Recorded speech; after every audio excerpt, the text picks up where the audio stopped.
guys, it's your favorite author, You Are Worthy, coming to you live in full effect from my favorite place. Dun dun dun dun, my car. So I know I am 2 days late and $1 short, but I'm trying, y'all. I promised I was going to drop a video Sunday night, but I couldn't do it.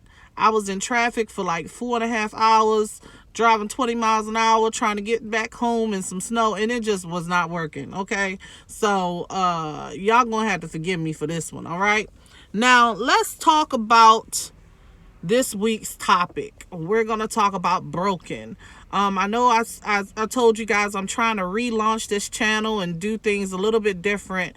And the first order of business was that I was going to break down the book chapter by chapter.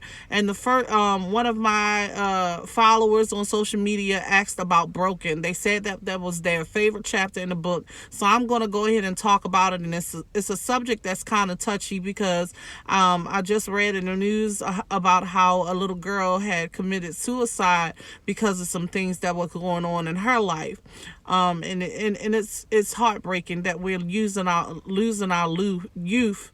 I'm sorry, you guys, losing our youth to this epidemic, and I'm calling mental health an epidemic because it's sweeping the nation through all demographics, age.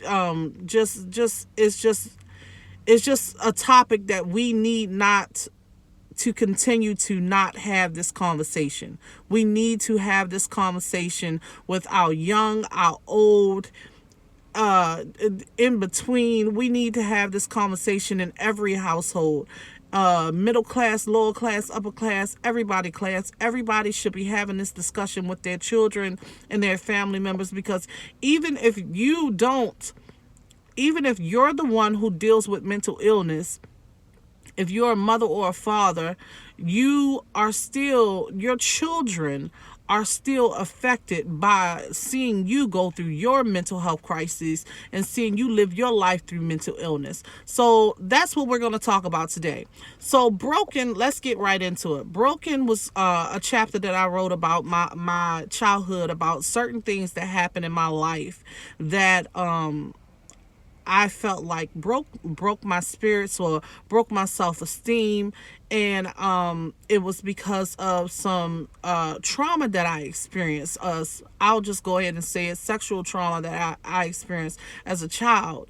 And I was broken because I felt in the Black community, we are taught, and I'm only speaking from the Black community because I'm a part of the Black community, we were taught that what happens in my house stays in my house. And because of that, we never had a voice for the things that were happening to us.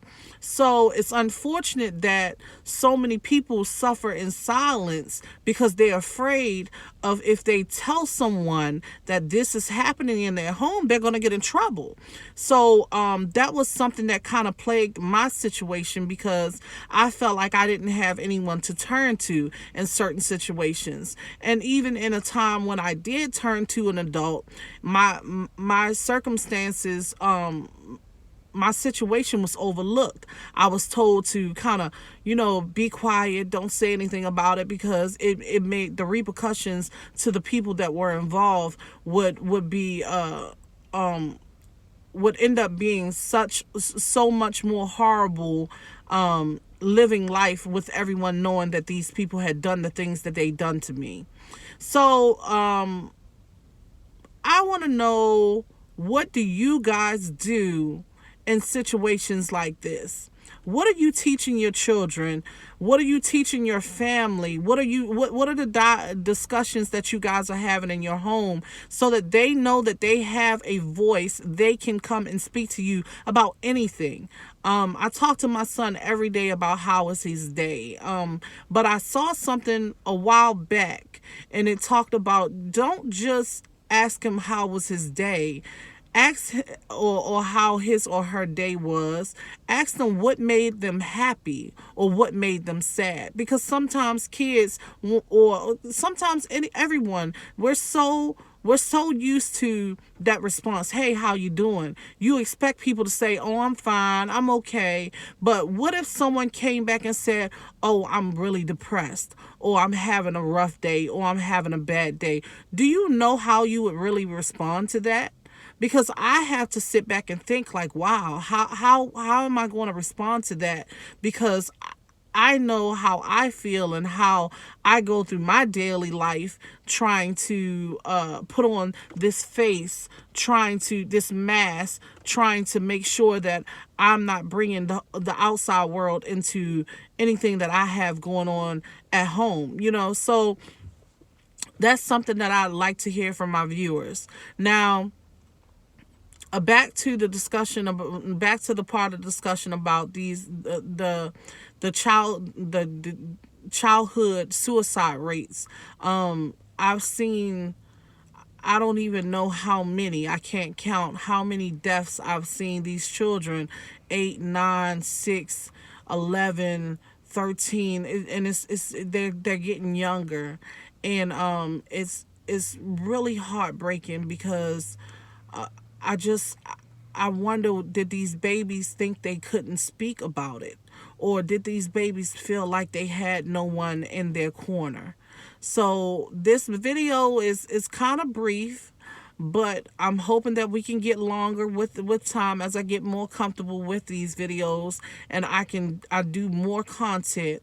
I just want to put this in the atmosphere that if you are dealing with mental health issues and you have a family, whether it's an immediate family, husband, wife, kids, or extended family, uncles, aunts, cousins, grandmas, I want you to have a discussion with them.